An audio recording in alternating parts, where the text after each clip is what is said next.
Yeah. Okay. So this is going to be a weird ordeal tonight because,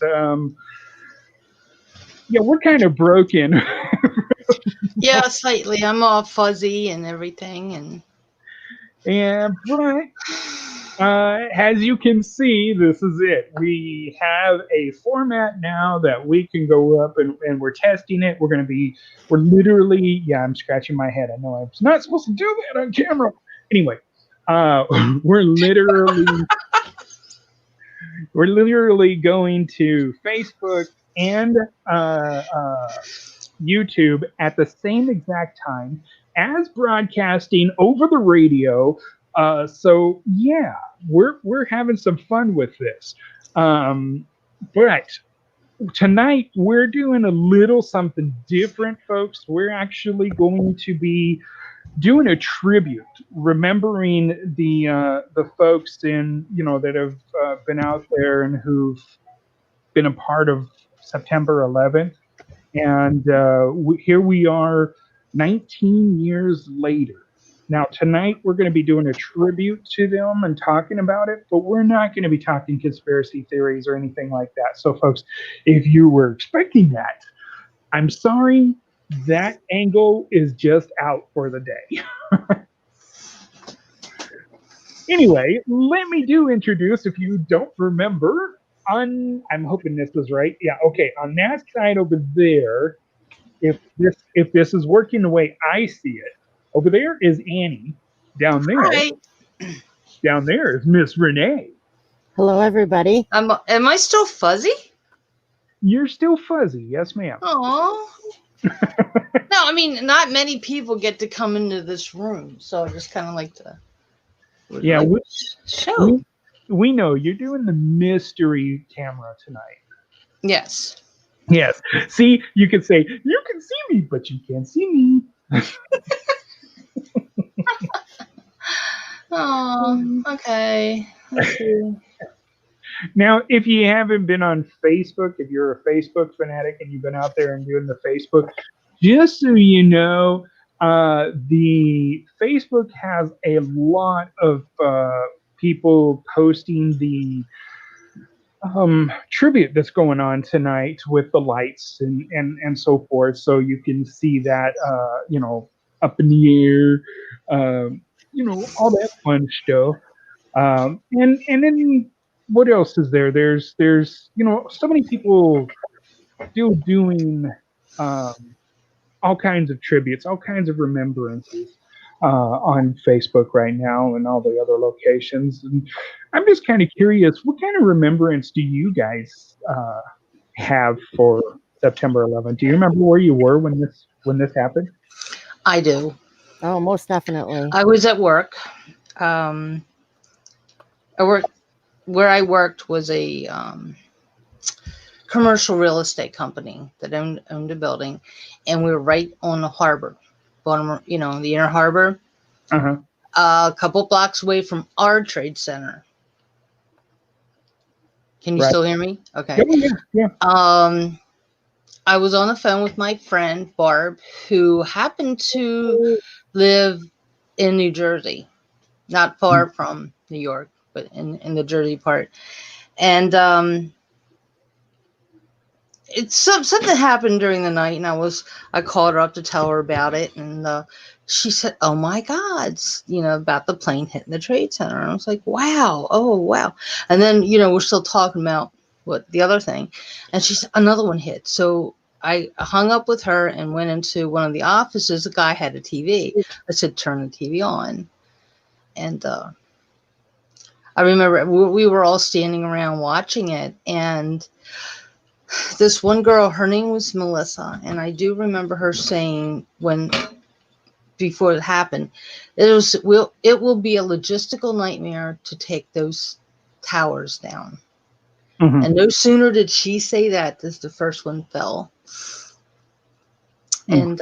And where I worked, the owner of the company was very big in our port authority, which had a lot to do with the New York Port Authority. And I we're worrying about my husband coming up from Kansas, and I was worried about him.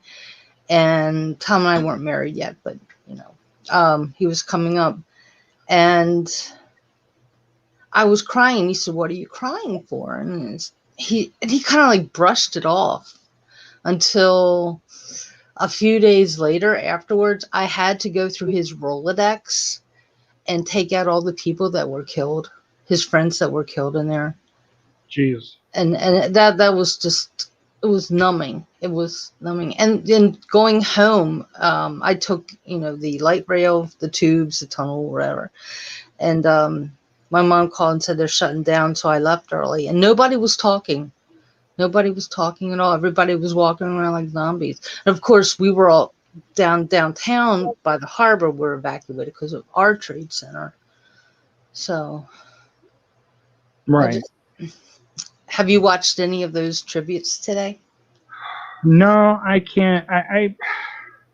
My problem with it is if I watch it, I remember everything that was going on, and it's still kind of hard to face. I mean, there's a It lot. is. It's a terrible thing to relive, but sometimes you have to go back. And I was watching one. I think it started at 6 to 8, and I had actually seen footage that I've never seen before, like when that pyroclastic cloud came down, and the people were running, and there was people in an apartment, and you see the people running, and just this huge thing of smoke overtaking them, just like swallowing them up. Right. You're it's just like such knots in your stomach. I mean, you know what's going to happen because you've lived through it, but Yeah. No, Renee, what about you? How was it for you that day? Oh, it was horrible. I can remember I was working at a special school for teenagers who were emotionally disabled, and your tough kids. Right. And we were walking down the hall. I can remember, and we passed the library, and there was a crowd of people in there. And I looked over, and I saw the TV, and we all saw at the same time. And I saw from the students, the first plane hit the first tower. It just hit that, and we saw the second plane go into the next tower, is what we saw. So we stopped, and we went in the library, and I can remember, just being like devastated that this was happening. Right. And the kids were like, Renee, what's going on? What just happened? And I said, I think those planes just went into the World Trade Center, and like teachers were crying, and students that were trying to get like younger students out of the library. And we stood there, and I think it was the first time I saw these tough kids like literally break down and cry. And I cried. And when the tower started falling, and we were just totally floored. And I can remember discussing it with them. We went right back to the classroom after, and we discussed it. And when I got home, my daughter Hannah was she was a year old at the time. And Greg, he was 9, and I can just remember hugging the kids and just sitting there and talking with my husband at the time, and just really, shocked. Mm-hmm. It was awful. Yeah, I can understand that. I mean, it's September 11th probably is going to go down as one of the most horrific days in history, I guess. There's other words I want to use for that, but it's kind of hard to put them into perspective, the right wording, because, I mean, I don't want to steal somebody else's words. I don't want to take, like any of these famous people who've made a speech or whatever, and, I don't want to take those words from them. But if you really stop to think about it, the reality of what happened on September 11th is probably going to be something that'll never leave our thoughts. Right. Now, I will say, and I think this is very important to mention, there were people left over from the September 11th attack. If you didn't know, there were 19. I'm sorry. Let me see. Hold on. Let me get this right. 27 former New York City firefighters that were from the events of 9/11, and unfortunately, they passed away. Mm. They had died of 9/11 related illnesses in the past year, bringing the total number of firefighters killed after the World Trade Center attack to 227.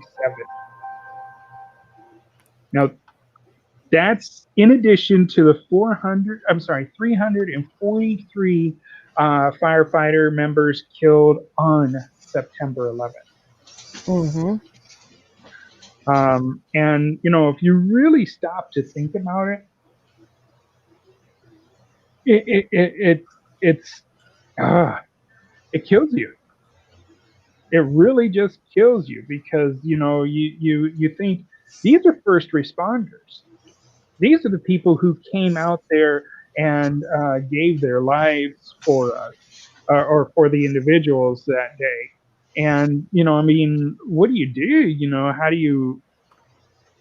How do you respond to something like that? I mean, um, gosh, I got some photos that I'm generating up on the broadcast here now every now and then, so you guys will probably see them off to the other side. But it's showing nothing but the first responders, and I mean, what was there was a movie with oh God, what is his name? Nicolas Cage. Nicolas Cage. There you go. Yep. Yeah, that is a good movie. Well, if you catch what the one little girl said in there, that they were all the same. They were all the same because everybody was just covered in the soot and the dirt. Mm-hmm. And you think about it, and you realize the equality there. But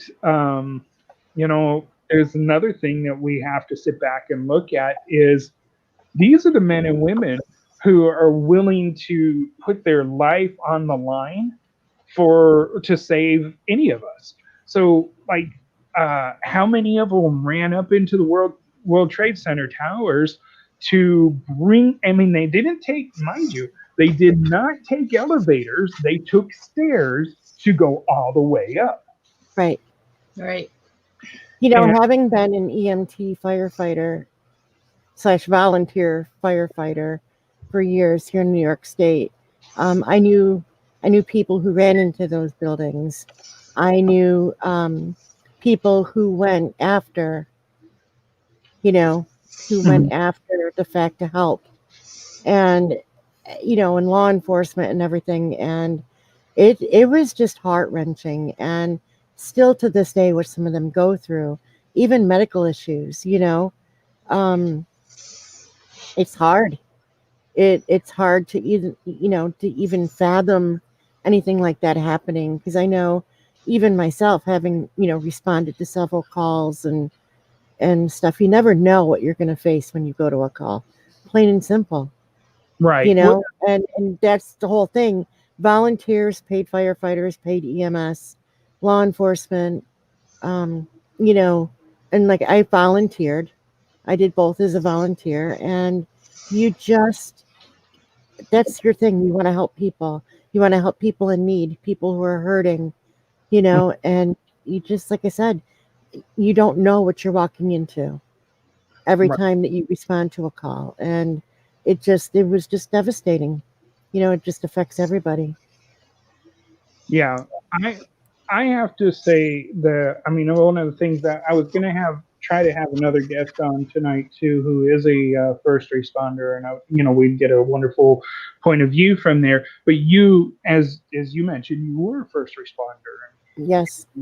and so let me ask you. I mean, here's the images of the well, I would say the first attack. I mean, we've got boom, there's the first tower, and then boom, there's the second tower. Now, nobody thinking that they're going to come down at this point, but you see that there's fire happening up here. I mean, as a first responder, what's your thoughts about to run up there? You don't. Of course, there's a fear, but your adrenaline and the love of people take control over you. And with anything like a house fire, motor vehicle accident, anything like that, I mean, your empathy, your compassion, whether it be, you don't know if a child is in there or, it's somebody's parent, somebody's sibling, somebody's anything like that, even a pet, in a building, in a motor vehicle, that's your first thought is I need to help them. I need to save them. I mean, I've gone into things and I've seen things that most people wouldn't be able to handle, Mm-hmm. But you do it because of your love for people, your love for wanting people to feel safe, and because you truly care, like how people are when there's a major disaster. People just jump in and help. The thought isn't there, what if? It's not there. It's just not there. Yeah, and I get that. That makes perfect sense to me. I mean, shoot, I couldn't imagine looking at these towers and being underneath it, saying I'm running into it. Well, I say I can't imagine it, but I've actually run into situations like this and not even think about it. When I was in the apartment industry, there was fires in people's apartments, and first thing I did was grab an extinguisher and run on into the fire. you Yeah. know?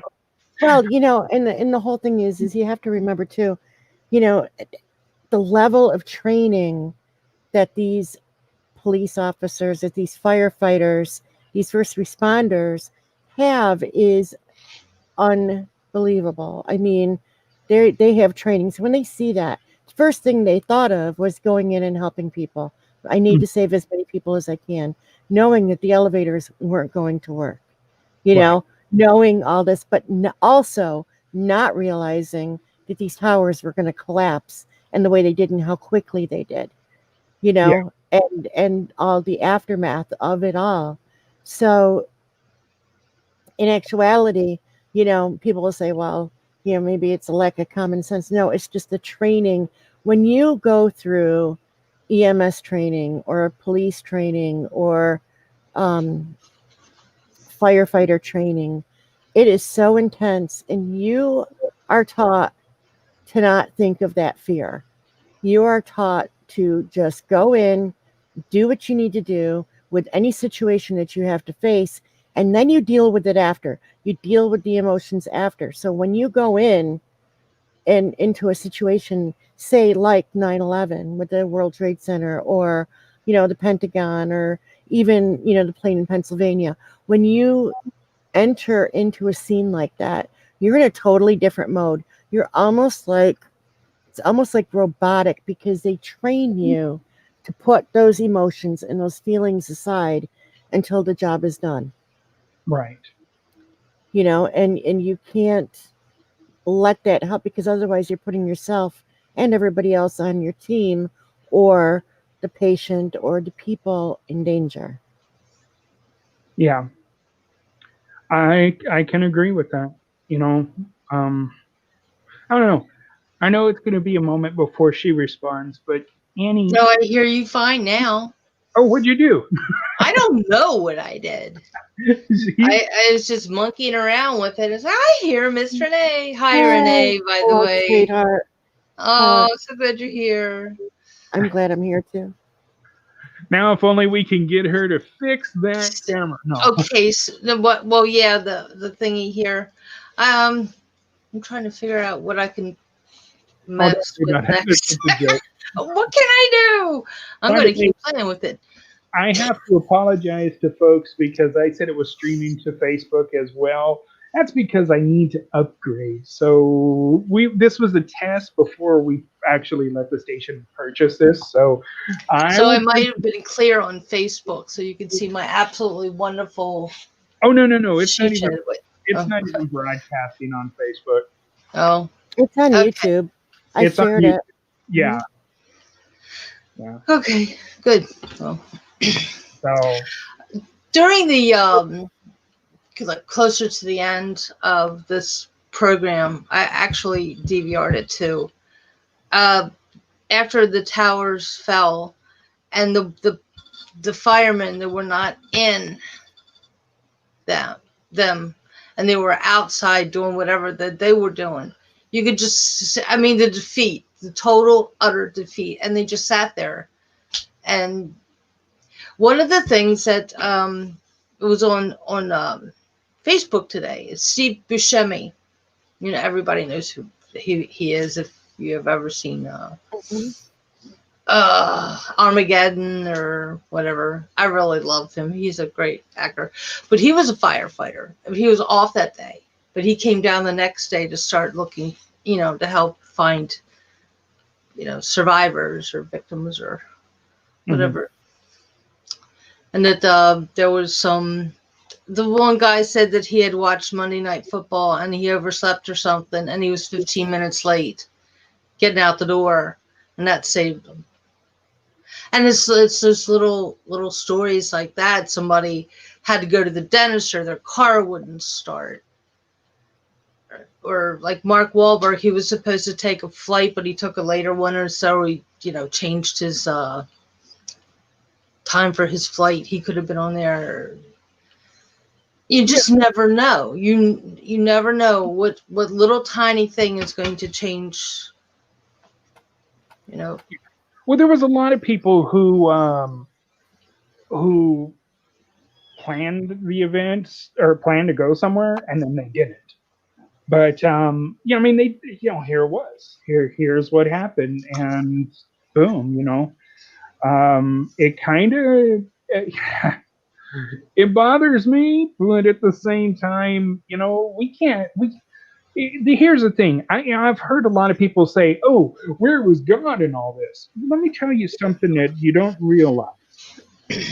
Everybody makes a choice. So if you choose to walk up and pull the trigger on a gun to kill somebody, guess what?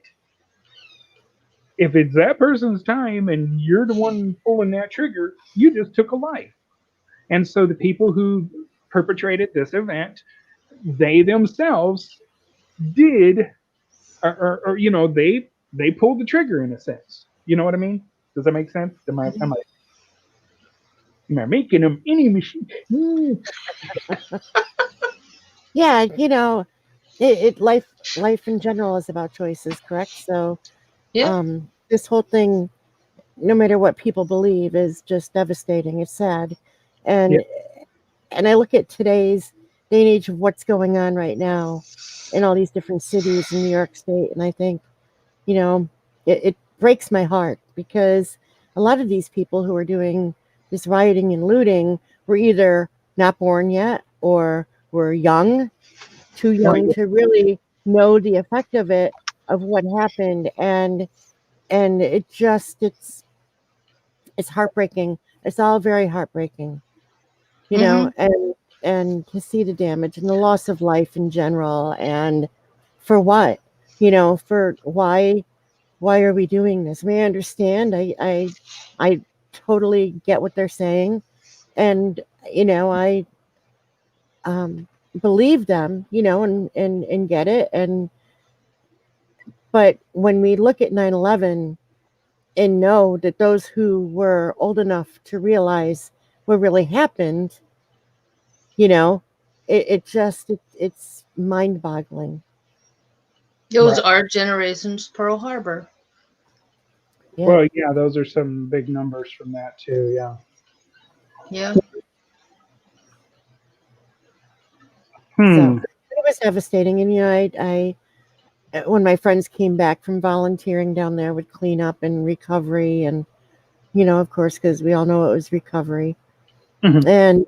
and just being down there, we're just like, it's something that you're just never ever going to forget. They thought that they'd seen everything, you know, and like I said, I've seen things that many people wouldn't be able to handle, you know, crawling in through the back window of a car that's shattered and the roof is caved in, or, through a side window, and thinking, myself, I'm going to get stuck. They're going to have to try to, extricate me or something. But you just do what you have to do. But, you just never are prepared for what it is that you're entering into and what you're going to see as a first responder, or the people, how they're reacting, and so you, like I said, you go through that training, and that training doesn't prepare you for it, but puts you in a different mindset. And then when you're done, when you're done with a call that's been, um, or it's taken a life or anything like that, you automatically, there's like a team there waiting for you to get back in most, departments or facilities, waiting for you to get back so that they can actually debrief you. Right. Well, there's a lot of that's a lot of reason that a lot of policemen, firemen, whatever, um, have as much trouble as they do. I mean, with actually drug addiction or whatever, they can only take so much. And I remember my dad coming home from work sometime, and I don't know, he never would really talk about it too much, his stories, but he would go into the bathroom and sit there and cry. Mm-hmm. With, close the door and cry, because it might have been a kid my sister's age or my age, or something, that they that people, it's like what they said back then, they were heroes. Now they're villainized, or whatever the word would be. Mhm. Mm-hmm. And that's just wrong, because they're the ones that they're there for you all the time. Mm-hmm.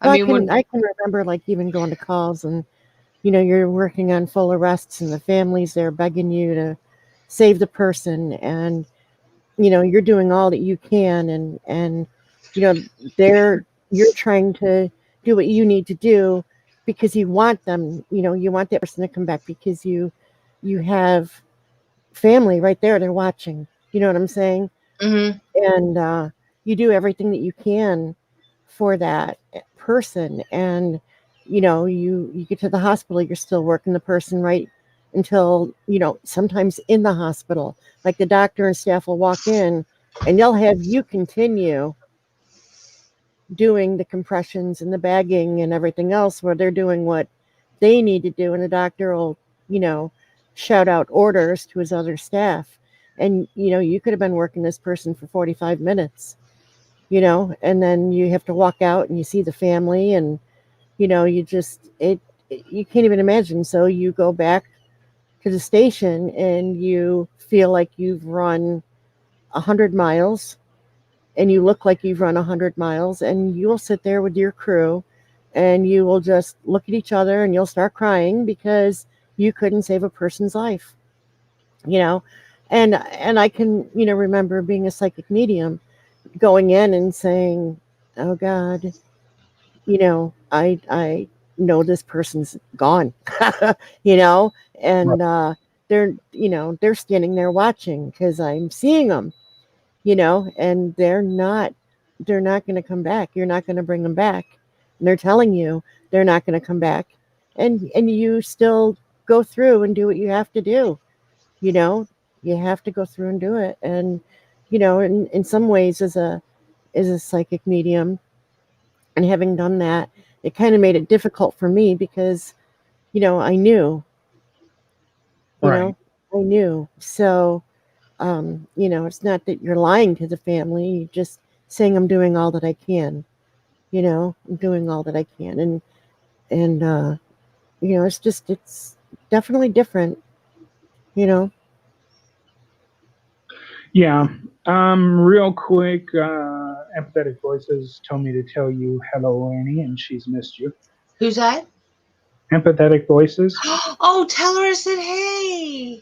Yeah, we have one slight problem when I'm broadcasting over the radio. What's that? Whoa, it's not going over to the radio. I got to figure out what happened there. Uh-oh. Yeah, I have a feeling I don't know. I got a feeling I know what it is. Okay, so let's do this. Let's go straight over to this here.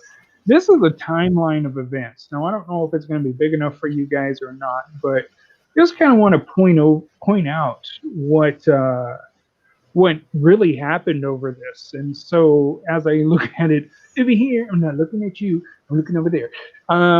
It says about 7:59 a.m. all the planes began to take off. At 8:56 a.m. the first crash, flight 11, hit the North Tower.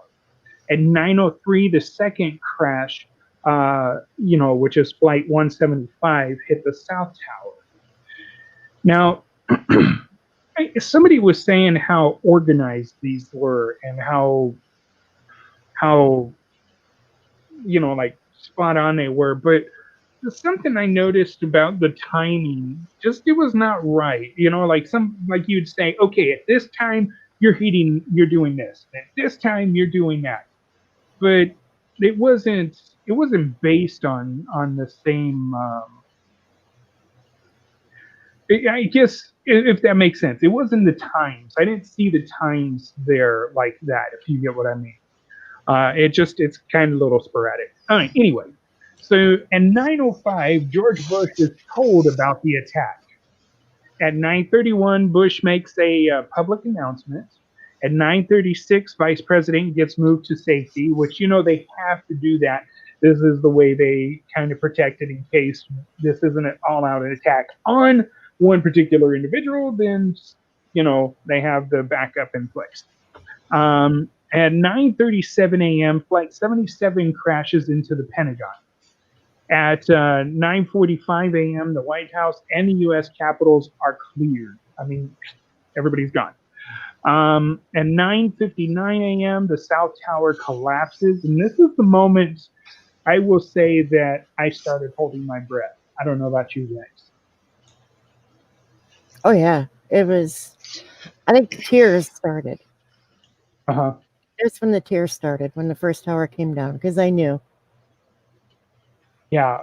Yeah, it's like definitely that that's it for them, and sadly, and just thinking about how many people have died basically right in front of your eyes. Yeah. Yeah, this is like I said, this is a moment that yeah, I'm with you guys on this. Okay, so let's see. South Tower collapses at 10:03 a.m. The fourth plane crashes into Pennsylvania. Now, this is the plane that the passengers decided, hey, we're going to fight back, and so this one just crashes in a clearing. At 10:28 a.m., the North Tower collapses. If you thought you were holding your breath after the first one, it wasn't. I was more loss of breath at that particular time. Also, I was working in a very tall building near the airport here in San Antonio, and my first reaction was, "Oh my God, can we clear out of here?" Mm-hmm. So, at 1:04 p.m., the air is cleared. This means they've taken all flights whatsoever out of the air. You could not, if you were, I think the Air Force was given orders at this particular point.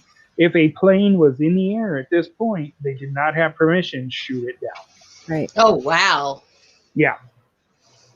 At 5:20, the World Trade Center collapses. At 8:30, Bush gives his final address of the day. So you kind of see, over here the timeline of events and of what I just read, and this is something that we still look at today. We're in shock of today. It's as I said. I mean, I literally was holding my breath the whole time that all the events were happening. Mm-hmm. And I have a lot of respect for the firefighters, the first responders that were here for this event to take care of us or well, I say us, but them. And, Renee, this leads me to a question to you real quick is, did you, I mean, you're near the New York area. Did you have uh, any worries or concerns at that time? Oh, of course. Well, yeah, I had so many concerns about safety. I mean, the building's locked, the school locked. Right. Kids were in their rooms, confused, crying, scared. Parents were calling and wanting to know their kids were safe. I mean, it was definitely one of those scary times where you just everything was uncertain and like nobody wanted to go to work or school the next day here in New York. I mean, nobody wanted to go to school or work. But I don't know if we they, had school. They just wanted to stay home with their families. Yeah. Mm-hmm. Mm-hmm. Yeah, I have to agree with that. I did not want to go to work the next day. Mm-mm.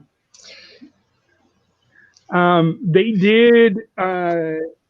Okay, just real quick, if you guys notice that the screen that just popped up, this is a live stream going on right now. Oh, good. They lit it. Yeah. That's good because I heard that they weren't because of this COVID thing, which to me is stupid because what's that got to do with this? Well, that was another thing that I've seen a lot of people talking about, that they couldn't go to the events. They wanted to do that in San Antonio for the Tower of Americas. The local firefighters that are still here currently were trekking full gear, everything to go up the stairs of the Tower of Americas in honor of the men and women who lost their lives in that event. Something that I will point out too is, if you notice, I said most of the men and women, or firefighters that are still here.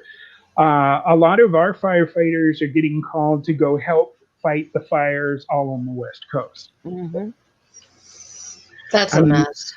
Yeah, that's one of those situations where I do feel bad that that's happening. I wish I could encourage something for it, but there's right now, if they can get the fires under control, we're in great shape. But the problem is there's a lot of people who can't or who are losing their lives over there.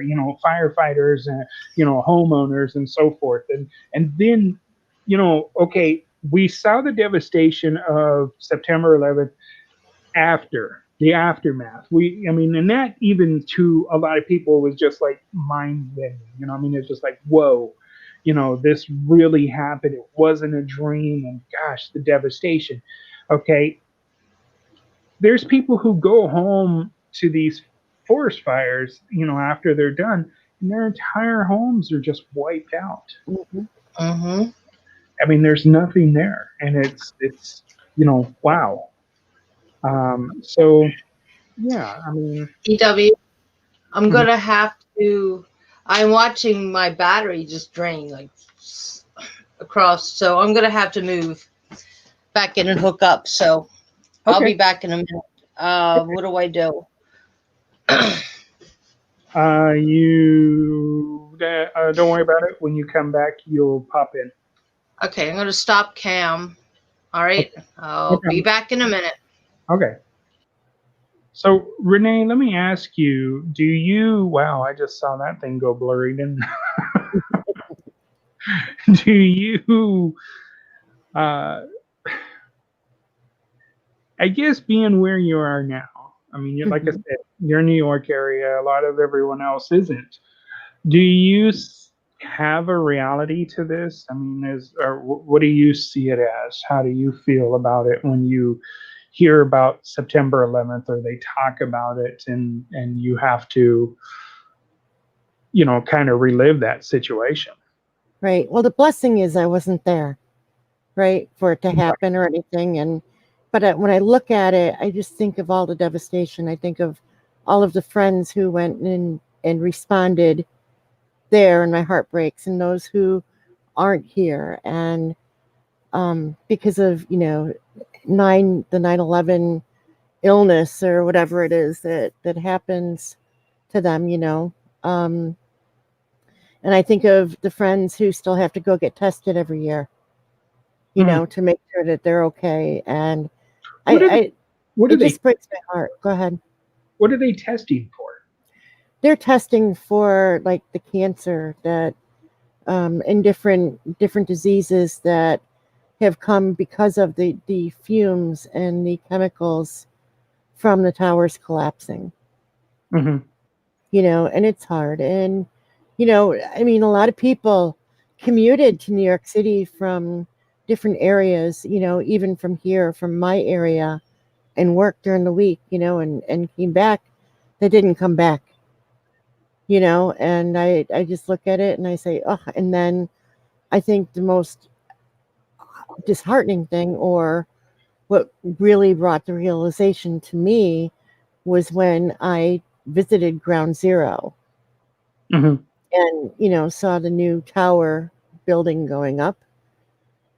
It was almost completed at that point when I had gone there, but having been there, it just is. It hits home. It really hits home when you go there and see this space. Where these towers were and everything. It's something you don't ever forget. Well, the memorial and the new towers that they built, I can only imagine, by pictures, obviously, what it would be like. But I can almost say you would probably feel this really heavy, somber feeling when you go there, like kind of like Pearl Harbor, where everybody talks about how when they go there, they can feel a heaviness or this heavy sadness. You do. You do. You feel it. Um, I think you feel it really in the whole city. Hmm. The energy is definitely off in the city. It has been. I don't know if that was because of the 9/11 or um, what it was, but the energy is definitely off. Yeah. And it was very hard for me to be in New York City. Well, let's see. I know. Let me see. I had the number. Here it is. Okay, so the number of deaths that we lost, or number of people we lost from the World Trade Center events and September 11th was 3,496. Hmm.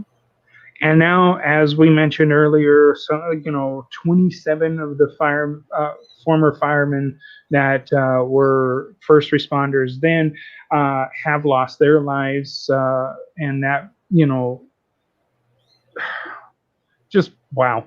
I'm Yeah, sorry. It's it it's definitely is a senseless loss of life. yeah, And, no matter what people think of who's behind it or what caused it, either way, it happened. It happened. It shouldn't have happened. Didn't need to happen. It was a senseless loss of life. Beautiful people, beautiful souls, yeah, people who never got the chance to really hug or kiss their loved ones goodbye. Frantic phone calls. Yes, some of them were calm, saying, I'm not going to make it home. I love you. Know that I will always love you. I mean, it's just, I could not imagine being put in that situation, being on either end of the phone, whether I be the caller or the receiver. It's something that if you have any bit of compassion or any care for humanity, that, that's one of the most difficult things I think I would ever have to go through. Hmm. Well, here's something pretty cool that I do want to mention is okay, 19 years later, Hawaii remembers victims of 9/11. And I'm going to slide this over because I'm sure some folks out there might want to kind of see that headline as well. So we're going to push that up like that. And so you can see, 19 years later, Hawaii remembers victims and heroes of 9/11. Mm-hmm. See, we're not looking at people who uh, forget or think, oh, this was horrible. But think about it. The major event that hit us the very first time was obviously Pearl Harbor. And so here's Hawaii who's saying, hey, we're going to remember too. And they're doing it. Mm-hmm. So 19 years later, the nation is pausing to remember the September 11 terror attacks, but in a very different way as it grapples with the coronavirus pandemic. Mm-hmm. Um, in Hawaii, will fly at half staff in honor of the victims and so forth. But here's something that I did find really interesting, and I'm hoping I can bring it up. And if anyone wants to see it, they might have to zoom in because it looks tiny on one screen to me, but then again, it could be bigger. Um, there is a total of 9 victims that had Hawaiian ties from September 11th. Hmm. So that gives you an idea of how wide of a reach this still had, or in a sense, you could say the world is small Yeah. Yeah. because Because they were from all over the world. yeah, exactly, exactly. And I know we have Miss Annie Yep, I'm back. back. I need Yeah. a new computer. I do. So you actually had to literally plug the computer in. Yeah, remember I said a 2-hour battery and I'm watching it go. Phew. So Yeah, well, it would have been 2 hours if you didn't use it. yeah, right, exactly.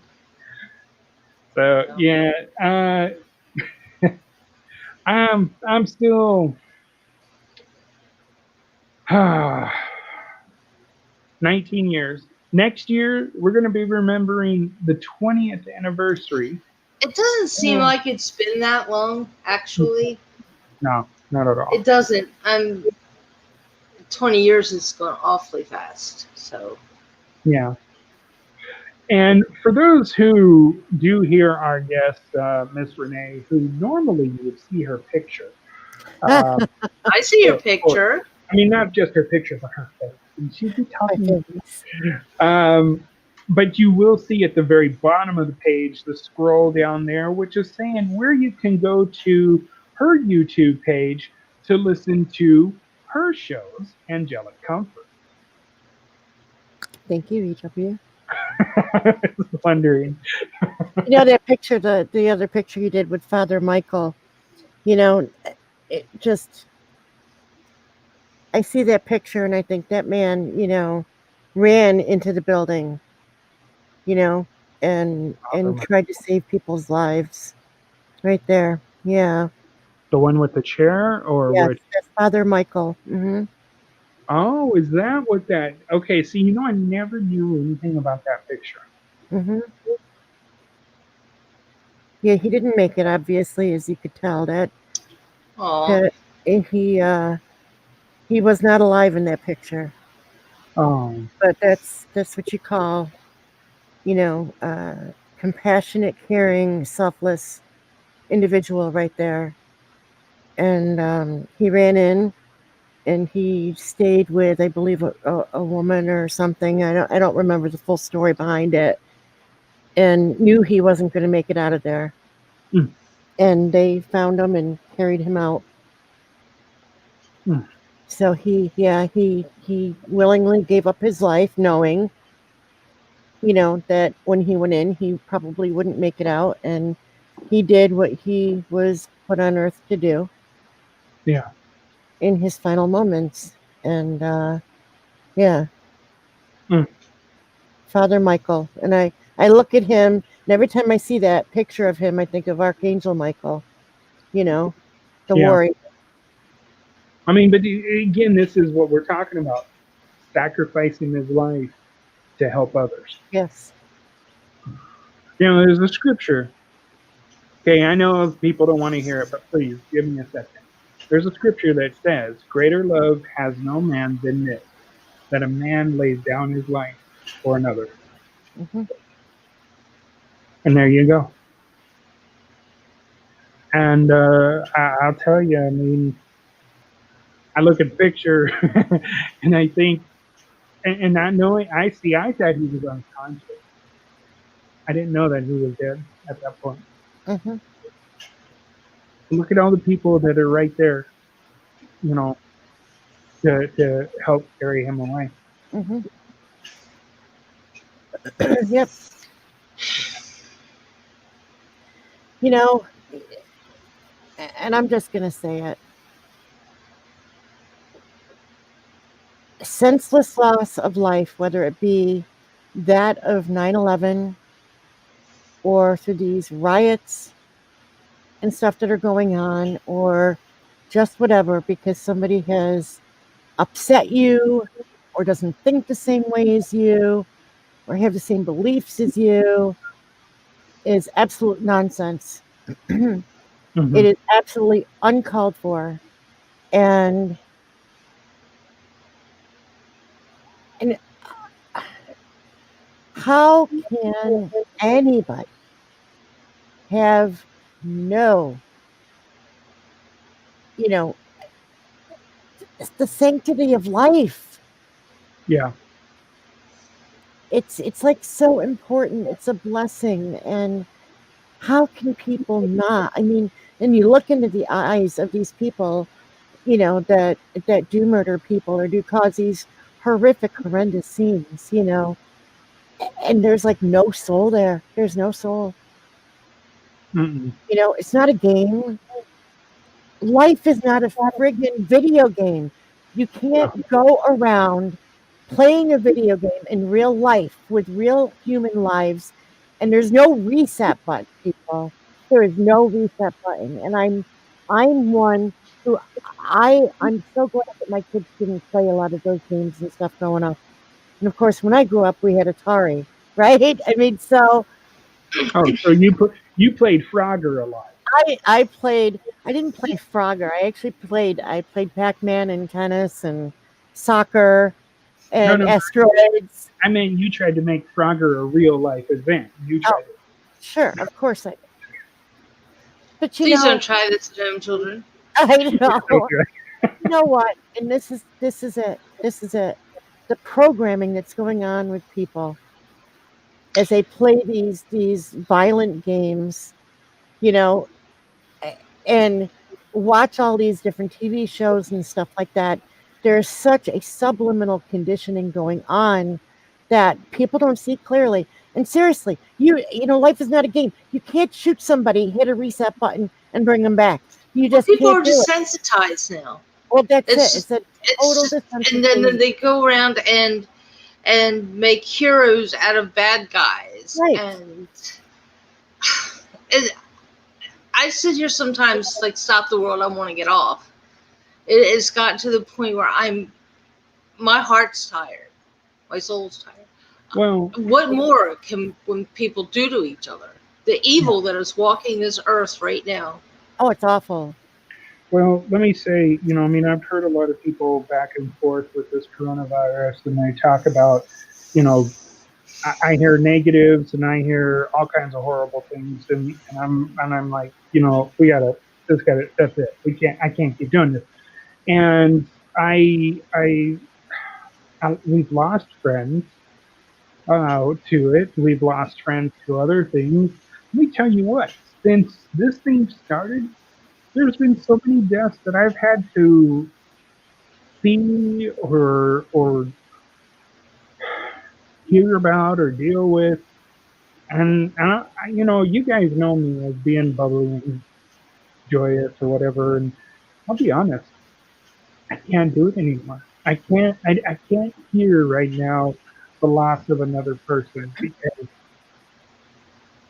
I'm there. I'm at the end. I can't. I mean, it's just too much. It's a lot of people are like that.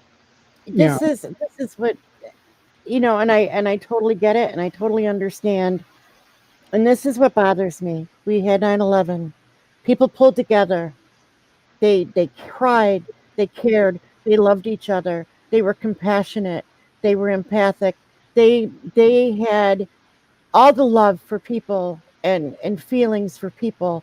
And then a few weeks later, people went back to their own lives. Remember when the bridges collapsed in California? Was it Mhm. Oakland? Yeah. Yeah, the earthquake. The earthquake. After the earthquake. And people, the same thing. People rushed in and they cared and they cried and they loved one another for a month or so, and then they're back to their lives the way they were. You have the hurricanes, right? Down in New Orleans. Oh my Back, God. what was it, Katrina? Katrina. Right? Katrina, and then we People, just had the people, more recent one. yeah, and Florida, and all these earthquakes and all these fires, and people rush in and they go in and they do what they got to do and they feel really good, and then they go back to their lives and they act the way that they did before. Then COVID hit Mhm. and people pulled in together. People helped each other. Do you need food? Let me go help you get food. I'll pick up your food for you. I'll deliver it to you. We'll keep social distancing. We'll do this. We'll do that. Thinking of people. And now, where are we? Mhm. Where Right. are we? Right back to where we were before COVID hit. And, the one thing I was hoping that people would learn through COVID was that to be more compassionate, to be more caring, to look at people and put yourself in their shoes and just be love and stop the way of living that wasn't working for all of us as a whole, as humanity. And now look at it. Now look at it. People are divided. They're arguing, they're fighting. And then there'll be another natural disaster or something will happen and people will cry and they'll pull together again. And then a couple of weeks later, they played the hero. They did their humanly thing. And then they're going to go right back to the way they were.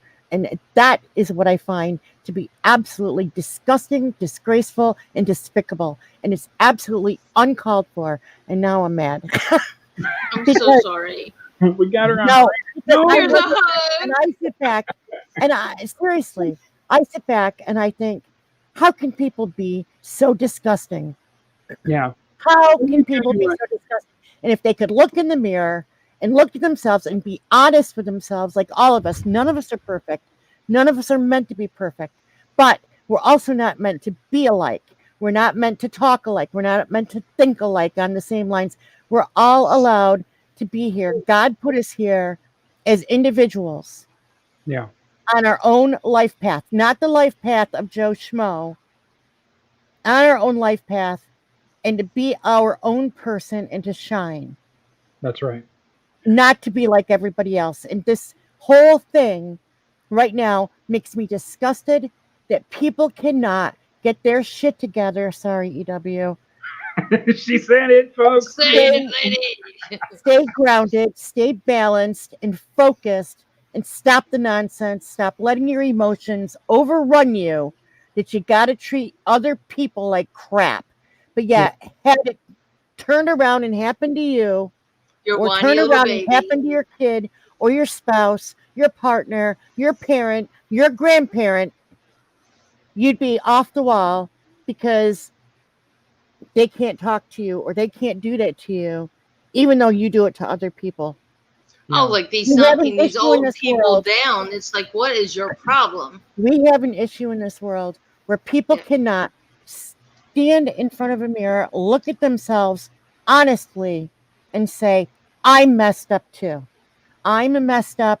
I have skeletons in my closet. I have made mistakes. I am not perfect. And I need to work on me and stop focusing on other people's problems or other people's faults or flaws, their imperfections, and work on myself and mind my own business. Mm-hmm. All right. So what we're gonna Sorry. do? We're, we're gonna get I'm off the sorry. rant for a moment, and we want to invite Renee back because I think Always. we need Oh, to I love we need to do another show on positivity and just what are you saying, EW?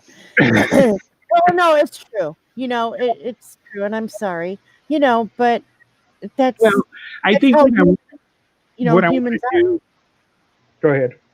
I think that's how humans are, and we have Yeah. so much negativity around us that I'd love to do a show on positivity with Well, you. what I want to do is get you and Nina in with that too.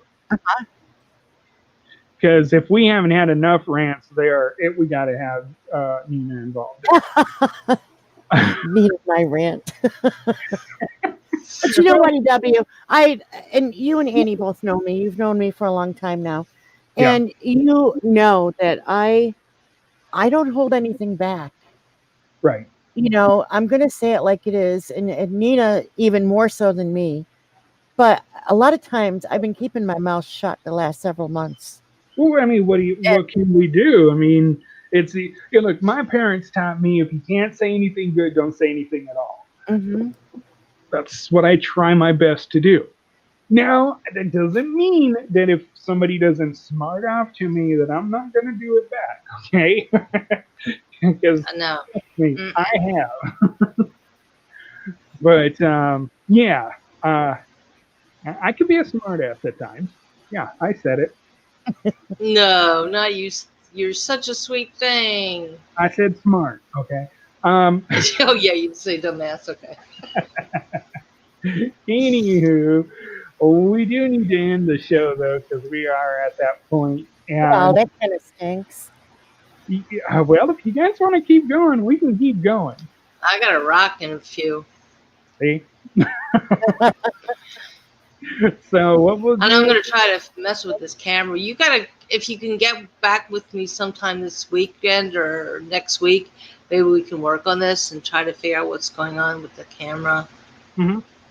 Yeah, we can. Yeah, I'm just sort of fuzzy blur there. Yeah. See, if you guys haven't seen the blur, that's sorry, that's Miss Annie. Okay. So anyway, but we have, excuse me, we do have guests that we have lining up. We're confirming dates with some of them, and I got to get with Miss Annie because we're going to be talking with, hopefully talking with our Gettysburg person again and having them back, as well as many other guests. So please stay tuned in with us. I didn't make a post on Facebook about this show tonight, but I will because I'll put this link, this YouTube link in there so everybody can go back and check it out. But make sure you go to our Facebook page, Pairanormal Radio on Facebook, and give us a like and follow us so we can let you know when we're coming back again. Yep. Miss Renee, thank you very much for joining us. Oh, I love you having you here. I love coming on. Thank you. And I would have gone on video, but being back to work and being in the school and the kitchen and everything has changed so much. And had I known a lot earlier, I would have been prepared. But well, who knows? In a few years, we'll probably come back and say, "Oh, remember post-COVID?" Yeah, right. Well, it's been very stressful working in a school. Yeah. Oh my gosh.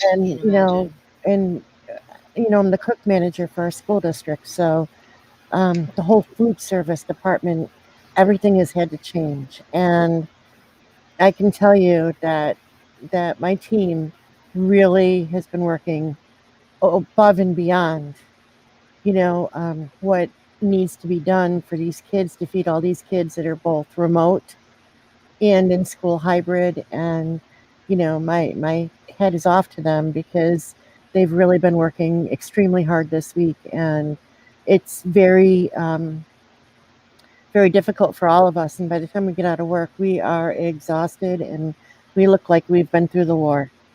Yeah. And having to wear the masks in the kitchen and it's hot and the airflow. It's been, yeah. I have one of those gator masks, Oh, right? So I took one and I put it on like a headband today. So I was walking around and then it rode up and it was so funny. So it almost went like a cone head. And, I said, oh my God, it's like, my hair's all up, it's hot. But it was preventing, from, because it was hot. So it was preventing from, the sweat and all that. And that's how I was like today. And yeah, so, I just got home and showered and didn't expect to be on the air. So, Hey, but hey, I'm I know glad. I hit I you am last so glad night. you asked me to come on. Because see, we had a different plan, but then we both realized, oh my God, it's September 11th. We got to do something. So yeah. Yep. No, I always love coming on. So thank you. Let's go ahead and close it out, folks. You are listening to Paranormal right here on TMV Cafe Radio. We're live every night or every Friday night at 9 p.m. Eastern. Make sure you tune in and check us out, and hopefully we'll get this streaming thing correct. Yeah, so everybody can see what I actually look like. Yeah, there you go. Yep. And I Renee, think I have figured it out though. So we're going to find out. Okay, yes. Renee, once again, thank you for joining us. Thank you. Miss Annie, wonderful seeing Thank you. And Sort of, kind of. and we'll see. Well, you'll see us again if I don't hit the mic. You'll see us again next week. Next week. Yep. Yep. Bye, everyone. Good night, Good everybody. night, everybody. Good night.